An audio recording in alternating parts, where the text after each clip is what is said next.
Les fêtes de Noël ont été particulièrement agitées pour les habitants de Sète. L'horripesté, si est le moins que l'on puisse dire après ce Noël meurtrier. Je peux vous assurer que Lucie n'avait pas du tout la tête et le cœur à la fête. Ces derniers mois n'ont pas été de tout repos pour elle. Il y a d'abord eu les visions de la médium en septembre. Lucie s'est retrouvée totalement chamboulée.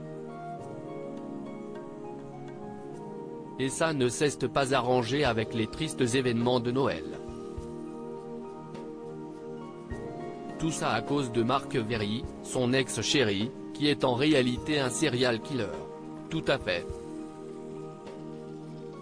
Marc Véry est donc en prison et il lui a demandé dans une lettre de venir le voir.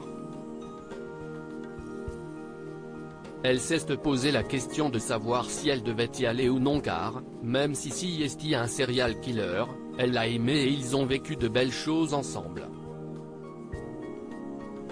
Finalement, elle n'a pas été lui rendre visite.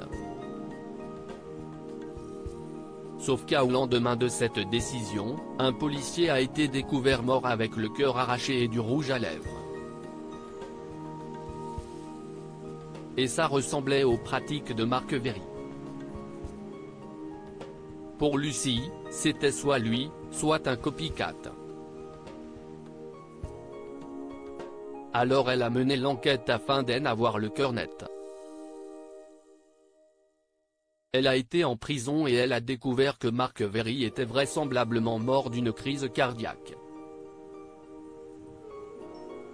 Ce fut un choc pour Lucie, mais moins que la suite car quelques heures plus tard, elle a cru le voir dans la rue et pour savoir si elle avait raison, elle est allée ouvrir sa tombe, où il n'y avait rien.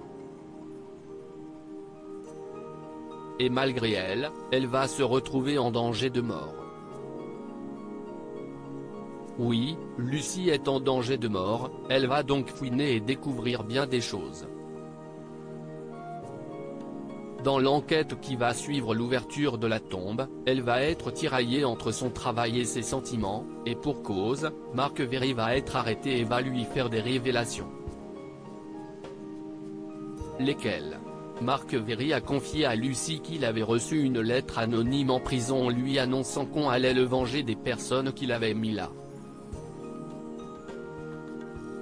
Elle avait donc raison, il y avait bien un copycat et Marc Véry s'était en réalité donné pour mission de la protéger. Ces révélations vont bien sûr fortement la troubler. On parle de sentiments, et pourtant Lucie a retrouvé l'amour dans les bras de Fred, son professeur de boxe. Ils ont enfin conclu avec Fred mais c'est très compliqué. Lucie l'aimait beaucoup mais elle n'est pas amoureuse. Elle pense beaucoup à Marc Véry. Elle l'a dans la tête et il prend le dessus sur son professeur de boxe. Et dans cette histoire horrible, d'autres personnes vont être en danger de mort. Tout à fait. Lucie n'est pas la seule à être menacée de mort. Il y a Lou, la brillante avocate aussi. Ça va être très chaud. Les prochaines aventures de Lucie vont-elles être un peu plus joyeuses? Il n'arrive que des merdes à Lucie depuis quelques mois, si est-ce vrai. Pour la suite, je ne peux évidemment pas en dire plus. Elle rit. En 2019, vous allez partir en tournée. Heureuse? Ça va encore être une année super chargée entre Demain nous appartient et la tournée. Suite à la date complètement dingue, et complète, à l'Olympia en mai dernier, on a ajouté d'autres dates et d'autres arriveront pour la fin 2019. Elles seront bientôt annoncées, patience. N'oublions pas le nouveau spectacle des Enfoirés, Le Monde des Enfoirés, qui sera tourné fin janvier à Bordeaux. J'ai enregistré l'hymne écrit par Vianney courant décembre et il est très efficace. Je l'ai eu dans la tête toute la journée et je pense que sur scène, il va bien cartonner. Et un nouvel album pourrait voir le jour? Non, je ne pense pas. Du moins, pas tout de suite. Elle rit.